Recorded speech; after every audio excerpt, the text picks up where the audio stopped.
Malaikat dan jin mempunyai kelebihan yang berbeda-beda tapi dalam prinsipnya sama, baik.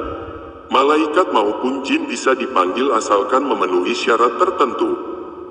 Jumpa kembali dengan Mbah Yadi, Ruh Ilahi Channel, yang selalu menyajikan amalan-amalan, doa-doa, serta berbagai informasi tentang ilmu-ilmu tauhid, makrifat dan hakikat. Baik sobat, mohon dukung channel Ruh Ilahi. Cukup tekan subscribe, kemudian berikan like, dan jangan lupa tekan tombol gambar loncengnya. Terima kasih sobat yang telah subscribe, like, dan tekan loncengnya, iya. Semoga keikhlasan sobat menjadikan satu amal ibadah yang dicatat Allah Subhanahu wa Ta'ala. Amin. Banyak sekali cara memanggil bangsa makhluk halus ini, dari cara yang paling mudah hingga paling sulit, semua tergantung dari guru pembimbingnya, dan semua itu juga tergantung dari tingkatan ilmu dari para jin maupun malaikat yang akan dipanggil. Mau diberikan cara yang mudah atau yang sulit, semua tergantung dari guru yang mengajarkannya, karena seorang guru tahu sesuatu yang akan diajarkannya. Para sesepuh zaman dulu bila ingin mengambil murid itu tidak sembarangan, beliau sangat selektif sekali, karena guru itu juga merasa takut jika beliau salah ketika memilih seorang murid. Kekhawatiran beliau akan ilmu yang diajarkan kepada murid pilihannya, jika ilmu yang diajarkan tersebut digunakan untuk hal-hal yang tidak baik.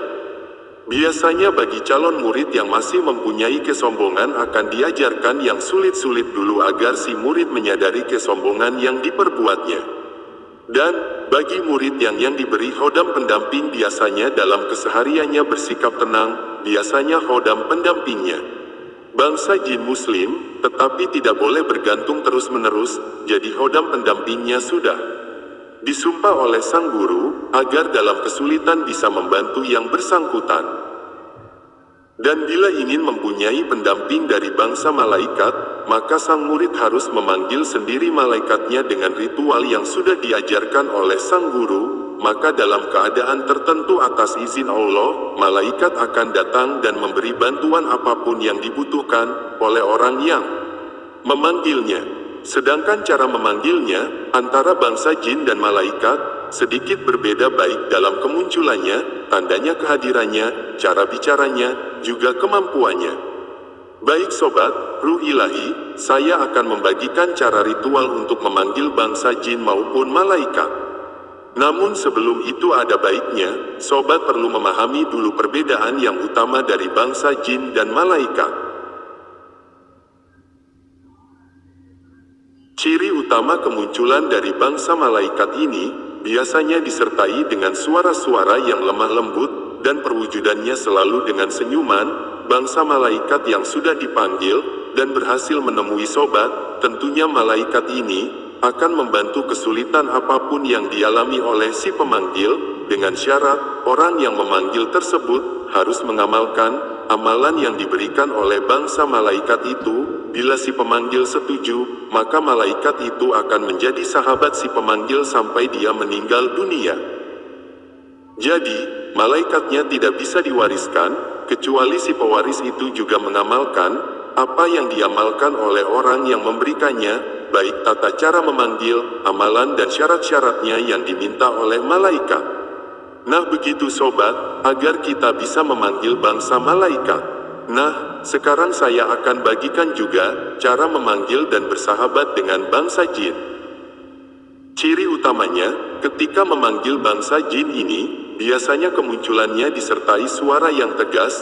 Bila kita tidak berilmu dan tidak diberi benteng goib, biasanya jin yang dipanggil akan mengajak bertarung, tapi bila kita berilmu dan diberi benteng goib, jin itu akan bicara dengan sopan, senyum, penuh persahabatan, dan tidak berani untuk mengganggu kita, bahkan jin itu mau disuruh apapun, sesuai dengan kemampuannya. Biasanya bila jin sudah datang, dia akan memberikan suatu amalan yang bersifat memaksa, dan biasanya amalan yang diberikan oleh jin harus dikerjakan, maka jin akan membantu apapun yang kita perintah, bila kita tidak mengerjakan. Maka jin itu tidak mau membantu lagi, namun bila Anda setuju dengan syaratnya, maka jin itu akan menjadi sahabat si pemanggil, dan setiap hari sobat harus mendoakan jin itu, dan pada hari-hari tertentu, sobat harus menyediakan minyak tertentu atau membakar kemenya. Hal tersebut sebagai tanda terima kasih, dan mempererat persahabatan. Nah, persyaratan itu berlaku untuk bangsa jin muslim. Bukankah sesama umat muslim adalah saudara? Dan bila sobat memanggil bangsa jin yang bukan jin muslim, tentu syaratnya berbeda lagi. Hal tersebut sesuai dengan syarat yang diberikan oleh jin yang dipanggil itu. Dan untuk menghadapi bangsa jin ini diperlukan doa atau mantra-mantra yang bisa membuat jin itu takut, terbakar, terusir, atau sampai membunuh bangsa jin itu sendiri. Nah, begitu sobat, sedikit gambaran bila sobat ingin memanggil dan bersahabat dengan bangsa jin ini. Selanjutnya, sobat harus mempersiapkan fisik dan benteng diri terlebih dulu, jika sobat berkeinginan untuk bersahabat dengan bangsa jin ini. Perlu diperhatikan, kenapa saya mengharuskan Anda memiliki benteng diri terlebih dulu. Hal ini berperan untuk membela diri, untuk melawan kekuatan atau untuk mengusir jin tersebut.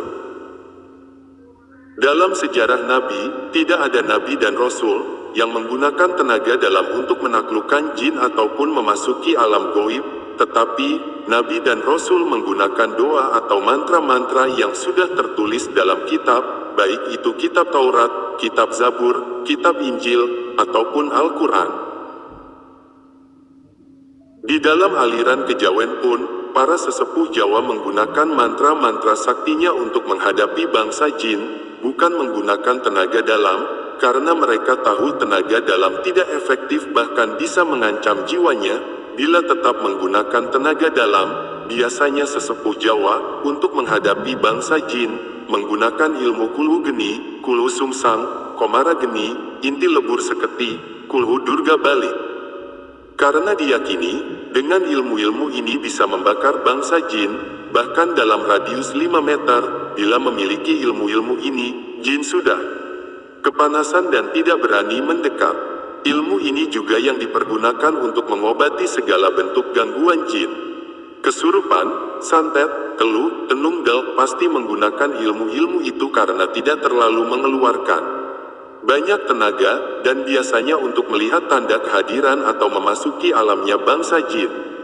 Nah, sobat yang berharap memiliki teman dengan jin, ketika Anda melakukan ritual amalannya, biasanya sebelum jin itu muncul, akan ada angin sepoi-sepoi, tapi kadang anginnya kencang, lalu munculnya cahaya, kadang putih, merah, biru, lalu disusul munculnya kabut yang menyelimuti ruangan. Bila dalam pemanggilan berada dalam ruangan, adanya perubahan alam, seperti merah senja, kehijauan, atau putih biru, adanya goncangan seperti gempa bumi, adanya suatu makhluk yang mengelus atau memijat kita. Nah, setelah kemunculan dari berbagai kejadian tersebut, barulah malaikat atau jin akan muncul untuk mengucap salam sebagai tanda kedatangannya.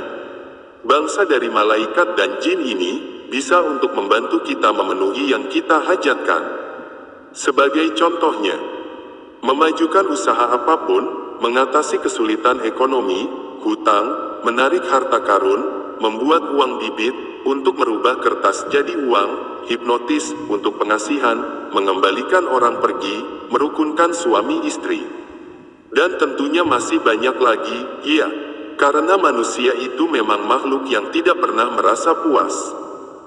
Tidak ada dalam sejarah dalam Al-Quran, Allah menolong manusia di bumi secara langsung, sekalipun itu Nabi dan Rasul, baik mulai Nabi Adam sampai Nabi Muhammad. Bila ada yang mengatakan ditolong langsung oleh Allah, itu adalah suatu kesombongan, apalagi berani mengatakan bisa melihat Allah secara langsung. Dalam prinsipnya berdoa untuk memohon itu, pasti dibantu oleh khodam baik malaikat, jin karena bacaan yang menggunakan tulisan Arab yang sesuai dengan Al-Quran, karena pada setiap hurufnya mengandung khodam malaikat dengan jumlah tertentu.